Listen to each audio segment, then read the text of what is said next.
इसके बारे में पढ़ने वाले हैं, जिसमें हिमालय को हम लोग अभी 3 हिस्से में बांटने की कोशिश करेंगे। सबसे पहला हिस्सा जिसे हिमाद्री कहा जाएगा, दूसरा हिस्सा जिसे हिमाचल कहा जाएगा और तीसरा हिस्सा जिसे शिवालिक के नाम से जाना जाता है। हिमाद्री हमारे हिमालय की सबसे ऊंची और सबसे बड़ी पर्वतों में से एक है। हिमाद्री एक ऐसी पर्वतीय श्रृंखला है जहाँ 2 बड़े चोटी यानी 2 बड़े पिक्स पाए जाते हैं। कौन कौन पिक है? पहला माउंट एवरेस्ट। सबसे बड़ा पिक कौन है? Mount Everest. जो माउंट एवरेस्ट कहाँ पड़ता है? नेपाल में। कहाँ पड़ता है? नेपाल में। इसकी कुल ऊंचाई कितनी है? 8,848 किलोमीटर, जिसको अभी बुक में अपडेटेड लिखा गया है 8,849 किलोमीटर। ये हमारी कुल लंबाई है, कुल लेंथ है किसकी? Mount Everest. इसके बाद जब हम आगे बढ़ते हैं तो हिमाचल में आते हैं। हिमाचल वाली जो सीरीज है वो ये वाली सीरीज है, ठीक है। ये वाली जो सीरीज होती है वो हिमाचल में आती है। हिमाचल के क्षेत्र में बर्फ से ढकी हुई पहाड़ियां, ठीक है, जिन्हें हम ग्लेशियर के नाम से भी जानते हैं। वो बर्फ से ढकी हुई जितने भी एरिया होते हैं, जो भी क्षेत्र होते हैं, जैसे कैलाश पर्वत का आप लोगों ने नाम सुना होगा, मानसरोवर झील का नाम सुना होगा। आपको ये जितने भी क्षेत्र पड़ते हैं ये सब किसमें आते हैं? हिमाचल में आते हैं। और इन्हीं हिमाचलों में 2 वर्डों का यूज किया जाता है। जो क्षेत्र हिमाचली क्षेत्रों में आते हैं वहाँ 2 वर्डों का यूज होता है, या तो द्वार या तो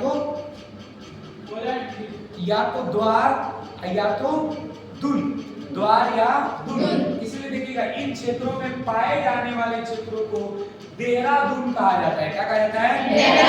देहरादून। दुन जो वर्ड लगा हुआ है ना, देहरादून, देहरादून वर्ड जो है वो इन्हीं क्षेत्रों में लगता है। और इन्हीं क्षेत्रों के रेंज को और इन्हीं एरियाओं में जो रेंज होते हैं उन रेंज को हम लोग देहरादून और साथ ही साथ उन्हें द्वार का भी यूज किया जाता है। जैसे आप लोगों ने नाम सुना होगा हरिद्वार। क्या नाम सुना होगा? हरिद्वार। इन्हीं क्षेत्रों में पाया जाता है। हिमाचल के क्षेत्रों का जो आपका ट्रिकी पॉइंट है वो आप ऐसे समझ सकते हैं, जिसके लास्ट में दुन लगा हो चाहे जिसके लास्ट में द्वार लगा हो, तो समझ लीजिएगा कि वो हिमालय के या हमारे हिमालय पर्वतीय श्रृंखला के कितने रेंज में आते हैं? 2 नंबर रेंज में आते हैं। दूसरे रेंज का नाम क्या है? हिमाचल। हिमाचल। और इसी आसपास में पाया जाता है हिमाचल प्रदेश। कौन सा प्रदेश पाया जाता है? हिमाचल प्रदेश। इसका नाम रखा गया हिमाचल प्रदेश। जस्ट नीचे आते हैं तो नीचे और आने के बाद हमारा आखिरी और आउटर सबसे बाहरी हिमालय के बारे में पता चलता है, जो इस साइड में पड़ते हैं। बाहरी जो हिमालय है उसे हम लोग क्या कहते हैं बाबू? बाहरी जो हिमालय है उसे कहते हैं शिवालिक। क्या कहते हैं? शिवालिक। शिवालिक जो होता है वो हमारे सबसे बाहरी हिमालय होता है। इन क्षेत्रों में ज्यादातर क्या पाए जाते हैं? जंगल होते हैं। इन क्षेत्रों में घूमने वाला जगह होता है। इन क्षेत्रों में मॉडरेट टेम्परेचर होता है। यहाँ लोग टूरिस्ट जो होते हैं वो टूर पे जाते हैं। जैसे आप लोगों ने मनाली का नाम सुना होगा, आप लोगों ने शिमला का नाम सुना होगा, सुना है नहीं? ये जितने भी क्षेत्र होते हैं शिवालिक रेंज में आते हैं। किसमें आते हैं? शिवालिक रेंज में। इंडिया में जो माउंट एवरेस्ट है, देखिए माउंट एवरेस्ट यहाँ लिखा हुआ है, ये जो नेपाल में पड़ता है, और कंचनजुंगा है वो जो कहाँ पड़ता है? हमारे भारत में पड़ता है। तो क्वेश्चन 2 तरह से पूछे जाते हैं।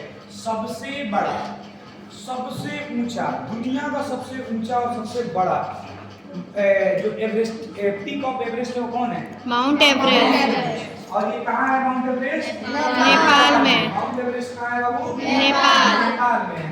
ठीक है, दूसरा क्वेश्चन पूछेगा, भारत में सबसे ऊंची चोटी या सबसे ऊंचा पीक कौन है? कंचनजुंगा। कौन है जी? कंचनजुंगा। ये कंचनजुंगा कहाँ है आपका? नेपाल में है। इंडिया में। इंडिया में आता है, इसीलिए कहा जाता है इंडिया का सबसे ऊंचा चोटी कंचनजुंगा। और नेपाल और पूरी दुनिया का सबसे ऊंचा चोटी जो होता है वो नेपाल में है, उसे माउंट एवरेस्ट के नाम से जाना जाता है। और आगे बढ़ते हैं, बर्फला है। उसके बाद सबसे आखिरी, भारत का सबसे आखिरी पर्वतीय श्रृंखला, सबसे लास्ट जो माउंटेन रेंज है वो कौन सा है?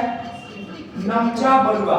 इसका नाम क्या है बाबू? नमचा बरुआ। ये भारत का सबसे आखिरी। इसके बाद थोड़े से हिमालय की क्लाइमेट इंडिया में नहीं पड़ते। अब सबसे इम्पोर्टेंट और सबसे मतलब आपके लिए इम्पोर्टेंट मानी जाएगी ये जो टॉपिक मैं बताने जा रहा हूँ। ये जो टॉपिक आपको बताने जा रहे हैं, ये टॉपिक आप ध्यान से सुनिए और समझिएगा। इस टॉपिक में हम लोग पढ़ेंगे हिमालय से निकलने वाली 3 बड़ी नदियाँ। हिमालय की सारी श्रृंखलाएं हैं।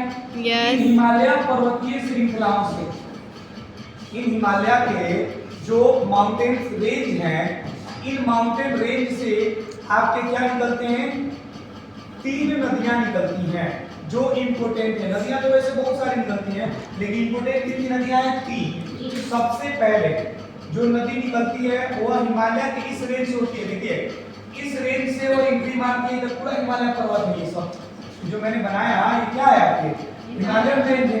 इन्हीं हिमालय रेंज से एक नदी निकलती है और यह नदी क्या करती है, लद्दाख से घुसते हुए जम्मू कश्मीर को पार करते हुए और ये पाकिस्तान में चली जाती है। कहाँ चली जाती है, पाकिस्तान में। इस नदी को कहते हैं इंडस नदी। क्या कहते हैं, इंडस रिवर। क्या कहते हैं बाबू, इंडस रिवर। इंडस रिवर यह हमारे भारत की सबसे पुरानी नदी है। ये भारत की सबसे पुरानी रिवर है, जिसे इंडस रिवर के नाम से जाना जाता है।